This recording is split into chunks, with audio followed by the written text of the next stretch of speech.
bathrooms, men claiming the label of womanhood for themselves in any context at all, this is a form of violence already. I'm going to use the left's framing against it here because they like to say that everything is violence. Speech is violence, silence is violence.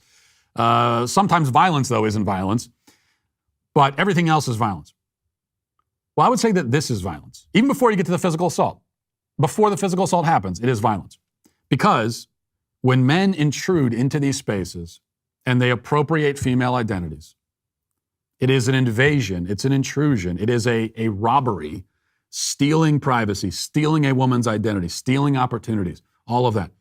And it comes with an implicit and often explicit threat of social shaming, of loss of job, loss of status,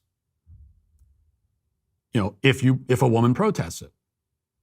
So when the man shows up, whether he says it out loud or not, and oftentimes he does say it out loud, but even if he doesn't, the implied threat to all of the women is that you better go along with this, you better let them into your spaces, you better sacrifice privacy on the altar of this man's ego. And if you don't, bad things are going to happen to you. So that is violence in and of itself. And so then it shouldn't be a surprise when you have this sort of implied threat that always accompanies the man as he enters into these female spaces. It shouldn't be a surprise when he actually lashes out violently. And in particular, because of the sense of entitlement that's encouraged. I mean, these guys have already been told by society, you can do whatever you want. The only thing that matters is your comfort level. The only thing that matters is how you feel. That's all that matters. That should be your number one, number two, 1 through 10 list of priorities. It's all about you.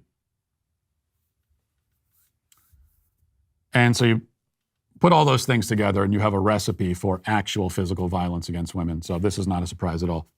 One other thing to note, sad news today, I'm afraid, from the New York Post. It says the DC Comics film Batgirl will be completely shelved by Warner Brothers, a top Hollywood source told the Post. That means it won't hit theaters or the streaming service, HBO Max. Fans will not see this movie at all.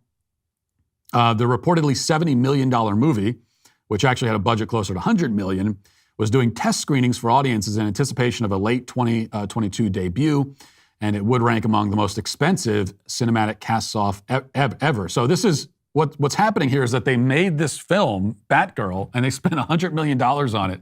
And now it's so bad that they're simply not going to release it at all. Nobody will ever see it. That's how bad it is, which I find quite hilarious. And also, of course, it's a bad movie. It's Batgirl. There is no version of that film that can be good. It is guaranteed to be terrible. No big